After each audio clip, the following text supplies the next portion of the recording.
Kejadian pasal 15. Perjanjian Allah dengan Abram, janji tentang keturunannya. Kemudian datanglah firman Tuhan kepada Abram dalam suatu penglihatan.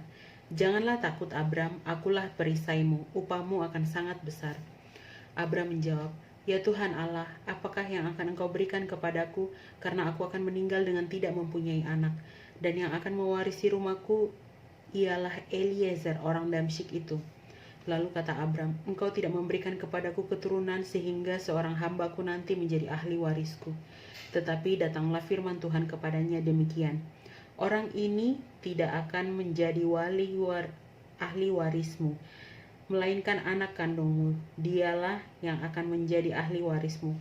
Lalu Tuhan membawa Abram keluar serta berfirman, Coba lihat ke langit, hitunglah bintang-bintang. Jika engkau dapat menghitungnya, maka firman-Nya kepadanya, demikianlah banyaknya nanti keturunanmu. Lalu percayalah Abram kepada Tuhan, maka Tuhan memperhitungkan hal itu kepadanya sebagai kebenaran. Lagi firman Tuhan kepadanya, Akulah Tuhan yang membawa engkau keluar dari Ur Kasdim untuk memberikan negeri ini kepadamu menjadi milikmu.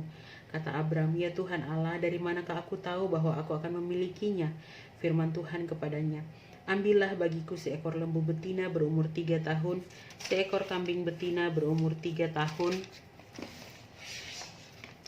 seekor domba jantan berumur 3 tahun, seekor burung tekukur, dan seekor anak burung merpati.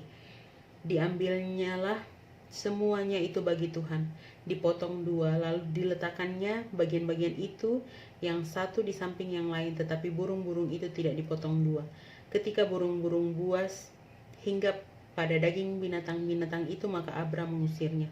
Menjelang matahari terbenam, tertidurlah Abram dengan nyenyak, lalu turunlah meliputinya gelap gulita yang mengerikan. Firman Tuhan kepada Abram, Ketahuilah dengan sesungguhnya bahwa keturunanmu akan menjadi orang asing dalam suatu negeri yang bukan kepunyaan mereka, dan bahwa mereka akan diperbudak dan dianiaya 400 tahun lamanya.